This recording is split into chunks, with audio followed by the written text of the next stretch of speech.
ರಾಜ್ಯದಲ್ಲಿ ಹಲವು ದಿನಗಳಿಂದ ಶುಷ್ಕ ವಾತಾವರಣವೇ ಆವರಿಸಿದ್ದು ಇಂದು ಕೆಲ ಪ್ರದೇಶಗಳಲ್ಲಿ ಮಳೆರಾಯನ ಆಗಮನವಾಗುವ ಸಾಧ್ಯತೆ ಇದೆ ಎಂದು ಹವಾಮಾನ ಇಲಾಖೆ ತಿಳಿಸಿದೆ.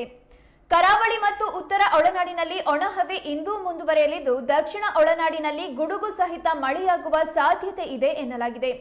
ಚಾಮರಾಜನಗರ, ಕೊಡಗು, ಮೈಸೂರು, ಮಂಡ್ಯದಲ್ಲಿ ಗುಡುಗು ಸಹಿತ ಸಾಧಾರಣ ಮಳೆಯಾಗಬಹುದೆಂದು ಇಲಾಖೆ ತಿಳಿಸಿದೆ.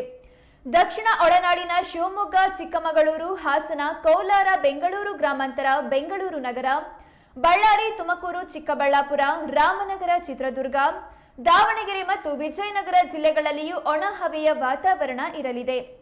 ಉತ್ತರ ಒಳನಾಡು ಭಾಗದ ಜಿಲ್ಲೆಗಳಾದ ಬೆಳಗಾವಿ, ಬೀದರ್, ವಿಜಯಪುರ, ಬಾಗಲಕೋಟೆ, ಹಾವೇರಿ, ಗದಗ, ಧಾರವಾಡ, ಕಲಬುರಗಿ, ಕೊಪ್ಪಳ, ಬಳ್ಳಾರಿ, ರಾಯಚೂರು, ಯಾದಗಿರಿ ಮತ್ತು ವಿಜಯನಗರದಲ್ಲಿ ಕಳೆದ ಹಲವು ದಿನಗಳಿಂದ ಒಣಹವೆಯ ವಾತಾವರಣವಿದ್ದು ಇಂದು ಮುಂದುವರಿಯಲಿದೆ ಎಂದು ಹವಾಮಾನ ಇಲಾಖೆ ತಿಳಿಸಿದೆ. ಕರಾವಳಿಯ ಜಿಲ್ಲೆಗಳಾದ ಉಡುಪಿ, ದಕ್ಷಿಣ ಕನ್ನಡ ಮತ್ತು ಉತ್ತರ ಕನ್ನಡ ಜಿಲ್ಲೆಗಳಲ್ಲಿ ಒಣಹವೆ ಇರಲಿದೆ ಎಂದು ಇಲಾಖೆ ತಿಳಿಸಿದೆ. ಇಂದು ಬೆಂಗಳೂರಿನ ತಾಪಮಾನ ಕನಿಷ್ಠ 18 ಡಿಗ್ರಿ ಸೆಲ್ಸಿಯಸ್ ಇದ್ದು ಗರಿಷ್ಠ 31 ಡಿಗ್ರಿ ಸೆಲ್ಸಿಯಸ್ ಇರಲಿದೆ ಎಂದು ಇಲಾಖೆ ತಿಳಿಸಿದೆ. ನಗರದ ತಾಪಮಾನದಲ್ಲಿ ತಕ್ಕ ಮಟ್ಟಿಗೆ ಸುಧಾರಣೆಯಾಗಿದ್ದು ಶುಷ್ಕ ವಾತಾವರಣ ಮುಂದುವರೆದಿದೆ.